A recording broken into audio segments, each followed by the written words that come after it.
సముద్రంలో గల్లంతైన మత్స్యకారుల క్షేమ సమాచారం రాకపోవడం కుటుంబ సభ్యులను తీవ్ర ఆవేదనకు గురిచేస్తోంది.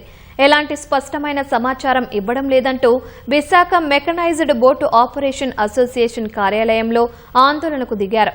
తమ వారి ఆచూకీ తక్షణమే తెలపాలని బైఠాయించారు. గల్లంతైన 6 మత్స్యకారులు భార్య, పిల్లలు, తల్లిదండ్రులు కన్నీరు మున్నీరుగా విలపిస్తున్నారు. సముద్రంలో ప్రమాదాలు జరిగినప్పుడు సమాచార మార్పిడి వేగంగా జరగాల్సి ఉన్నా అసోసియేషన్ నిర్లక్ష్యంగా వ్యవహరిస్తోందని బాధితులు ఆక్రోశిస్తున్నారు. తమ కుటుంబాలు రోడ్డున పడే పరిస్థితులు ఉన్నాయని ఆవేదన చెందుతున్నారు. వేటకు వెళ్లి గల్లంతైనటువంటి మత్స్యకారుల కోసం వేట కొనసాగుతుంది. అయితే మత్స్యకారులకు సంబంధించినటువంటి ఫ్యామిలీస్ అయితే మెకనైజ్డ్ బోట్లకు సంబంధించినటువంటి అసోసియేషన్ ముందు పెద్ద ఎత్తున ఆందోళన వ్యక్తం చేస్తున్నారు. అయితే వారితో మాట్లాడదాం. ఏమంటున్నారు అసలు అసోసియేషన్ కి సంబంధించిన సార్? అతను బోట్లోను మా బాబాయ్ ఉండిపోయారు. షిప్లో దొరికారు. 7గురిలోని ఒక అతను దొరికారు మా బాబాయ్.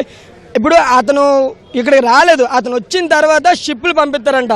ఇప్పుడు అతను ఎన్ని మైళ్ళు దొరికాడని ఇన్ఫర్మేషన్ వచ్చింది కదా. ఆ మైల్లో నుంచి ఒడిసెట్ ఉన్నదో ఈ షిప్ వెళ్ళింది, ఇన్ని మైల్లో ఉన్నది. ఈ షిప్ వెళ్ళింది, ఇన్ని మైల్లో ఉన్నది. ఇటు సైడ్ తిరుగుతుంది, అటు సైడ్ తిరుగుతుంది, హెలికాప్టర్ తిరుగుతుంది. ఒక్క చిన్న న్యూస్ కూడా లేదు సార్. లైవ్ తల్లి పిల్ల ఇక్కడ ఏడ్చుకుని తిండి తెప్పులు లేకుండా ఏడ్చుకొని తిరుగుతున్నారు. మేము కుటుంబానికి అండగా ఉంటాం అందరు. కానీ ఆ లోపల సముద్రంలో ఉన్న పరిస్థితి ఏంటి? వాళ్ళు ఉన్నారా పోయారా ఏంటి చెప్పట్లేదు. మనిషి అయితే మా అయితే ఎంత వయసులో ఉన్నాడో 1 రోజు 2 రోజులు పట్టుకొని తేలుతాడు. ఇంకా చల్లదనానికి ఫుడ్ లేక ఎంతలోకి ఎంతకాలం ఉంటారు. ఇప్పుడు 2 రోజులు జరిగిపోతుంది. ఓ పిల్లకు అది కన్ను పిల్లలు చిన్న పిల్లలతో ఉన్నారు. అందరూ నిండు వాళ్ళతో ఉన్న పిల్లలు కదా. మా బతుకు ఏటని అనేసి ఆ కుర్రోడు బాధ అనేది చెప్పుకున్నాడు. మరి ఇప్పుడు చచ్చారనేసి రేపు గంగలోకి వెళ్ళడం మానరు. అదే బతుకు, అదే సాగు. వాళ్ళ తల్లి పిల్లలకు ఆ ఎలికి ఎక్కడున్నా ఎలికేసి ఆ వేడలు ఇచ్చినా పెట్టుకుంటారు. అదే మిమ్మల్ని కోరుకున్నది. చాలా మంది అయితే కుటుంబ సభ్యులతో పాటు ఆ సంఘానికి సంబంధించినటువంటి వారంతా కూడా పెద్ద ఎత్తున ఆందోళన వ్యక్తం చేస్తున్నారు. కెమెరామెన్ నరేష్ తో కృష్ణంనాయుడు, ఈటీ న్యూస్, విశాఖపట్నం నుంచి.